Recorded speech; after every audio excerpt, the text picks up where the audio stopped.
ఓం శుభంకర్యే నమః. శ్రీ విశ్వావసునామ సంవత్సరములో మకర రాశి వారికి ఉన్నటువంటి గోచార ఫలితాలను తెలియజేస్తున్నాము. శ్రద్ధగా ఆలకించండి. శ్రీ విశ్వావసునామ సంవత్సరములో మకర రాశి వారికి ఆదాయం 8, వ్యయం 14, రాజ్యపూజ్యం 4, అవమానం 5. ఇవి వినంగానే ఎవరు బాధపడద్దు. ఏంటండి బాబు, ఆదాయం 8 ఉంది, డబల్ 14 దాకా మనకి ఇంచుమించు ఖర్చులు ఉన్నాయని. ఇవన్నీ కూడా వ్యావహారికంగా ఉంటాయి.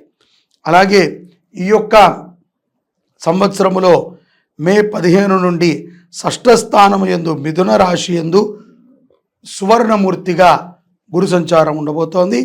అలాగే చక్కని మన నిర్ణయాలని అభివృద్ధి చేసుకునే విధంగా ఈ యొక్క సంవత్సరము గురుడు మకర రాశి వారిని అనుగ్రహించనున్నాడు. అలాగే సంవత్సరం అంతా కూడా శని తృతీయ స్థానము యందు తామ్రమూర్తిగాను సామాన్య ఫలితములు ఇవ్వనున్నాడు. అలాగే రాహుకేతువులు వరుసగా మే 18 నుండి సంవత్సరాంతం వరకు కూడా ధన అష్టమ స్థానాల యందు స్వర్ణమూర్తిగా సౌభాగ్యముని కలగరించనున్నాడు. ఈ యొక్క రాహుకేతువులు కానీ, గురుడు కానీ, శని కానీ మనకి మకర రాశి వారికి ఎంతో ఉపయుక్తాన్ని ఇస్తాడు. ఫస్ట్ పాయింట్, మీలో మనోధైర్యాన్ని పెంచుతాడు. బాగా గుర్తుపెట్టుకోండి. ఇప్పటిదాకా లేదా అండి అంటే కనుక ఉంది, కానీ అది ఎప్పుడు ముందుకు రాలా.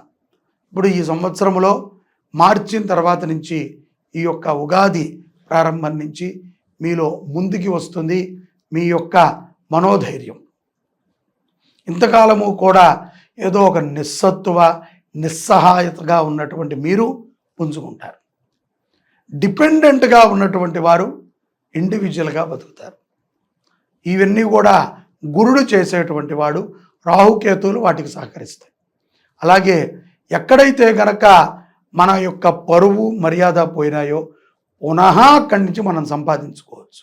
విశ్వసించండి, సంవత్సరం అంటే 365 రోజులు, 12 మాసాలు, 2 అయ్యనాలు, మనకి అట్లాగే 24 పక్షాలు. ఇన్ని రోజులు మనకు సమయం ఉంది, తొందరపాటు పడదు. అలాగే ఎక్కువగా మీరు దేని గురించి అయితే గనక చేస్తున్నారో, మీరు దేని గురించి అయితే గనక ప్రాధాన్యపడుతున్నారో, ఎక్కువ మీ జీవితంలో దీనికి నేను ప్రాధాన్యత ఇస్తున్నాను, ఇది తప్ప నాకు మిగతావన్నీ నెక్స్ట్రీ అనుకున్నటువంటి పనిని మీ సంకల్పంతో మీరు పూర్తి చేసుకుంటారు.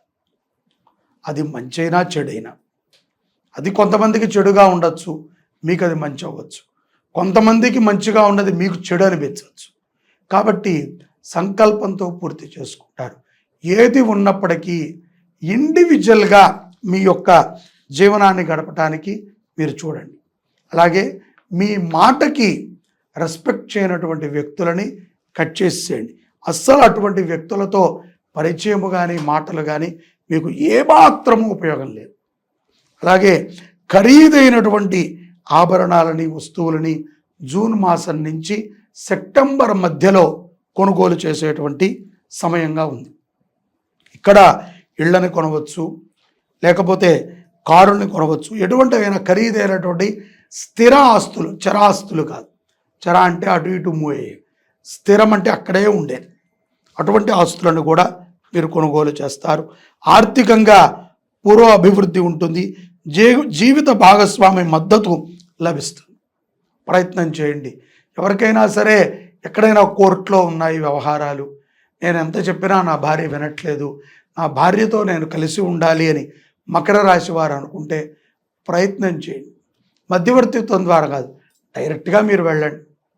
సంతానము కలిగి ఉంటే తొందరగా పని అవుతుంది.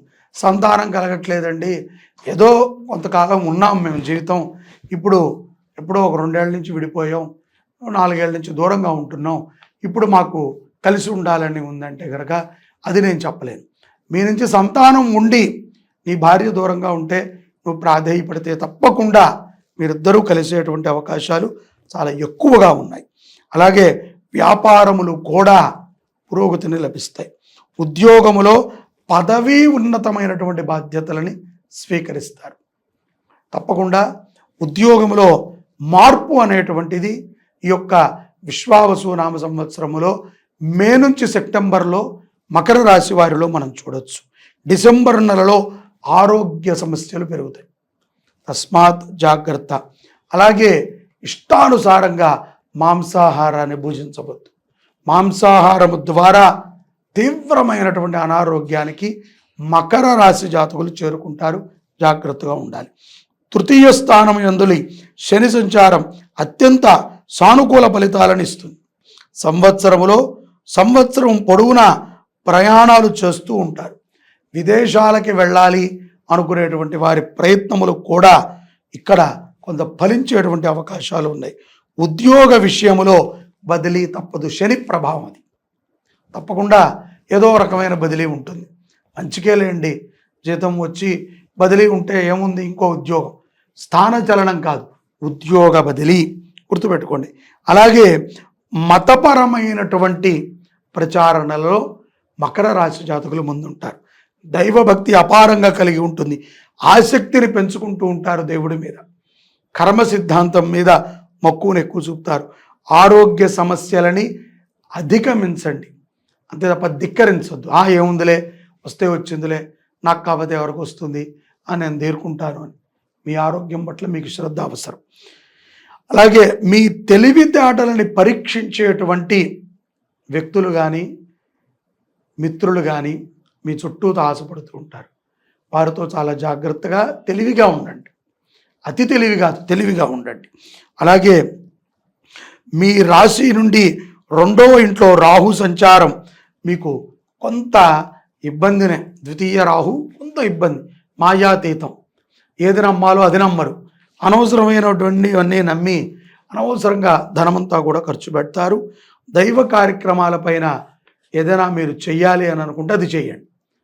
మీకు చెప్పి ఎవరైనా ఇది చెయ్యండి అని అంటే మీకు నమ్మకం ఉంటే చేయండి. విమర్శించి పాపాన్ని మూటకట్టుకోవద్దు.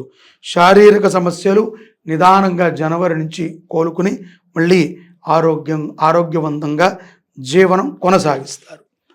కేతు ప్రభావం 8వ స్థానంలో మానసికముగా హెచ్చుతగ్గులుగా ఉంటుంది. కొంత ఏ నిర్ణయాలు తీసుకోలేరు. అదేంటి, 1వ తారీఖు ఒకటి అనుకుంటారు, 15వ తారీఖు ఇంకోటి అనుకుంటారు, 25వ తారీఖు ఇంకోటి అనుకుంటారు. నెలాఖరికి వచ్చేవాడికి ఇవన్నీ కాకుండా ఇంకోటి జరుగుతుంది. కాబట్టి మానసికంగా ఎదుగుదలని పెంచుకోండి. చక్కటి జీవిత చరిత్రలను చదవండి. భగవద్గీత సారం చదవండి. రామాయణ సారం చదవండి, శ్లోకాలు కాదు. కష్టాలు అందరికీ వస్తాయండి, కానీ కష్టాల నుంచి ఎదుర్కొంటాం ఎట్లా. మాకంత సమయం ఉండదండి, మేము అవేం చేయలేమండి అంటే గనక రామచరిత్రని పారాయణ చదివింది యూట్యూబ్లో ఉంటాయి, అవి వినండి. ఆధ్యాత్మికముగా కొంత ఎదుగుదలని మీరు పొంది ఉంటారు కాబట్టి వాటిని అనుసంధానం చేసుకోండి.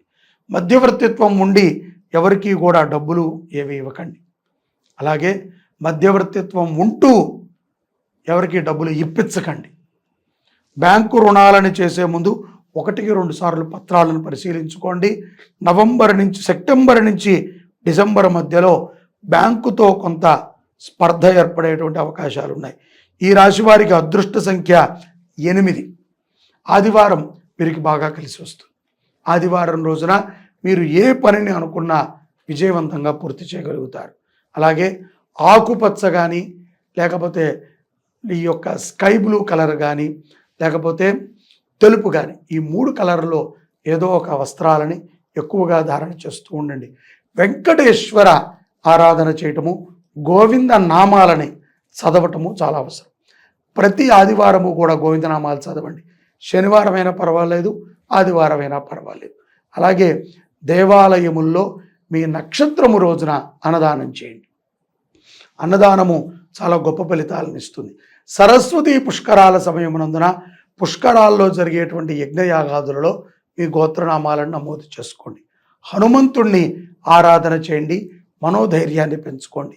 జై శుభంకరి. సర్వే జనాః సుఖినో భవంతు.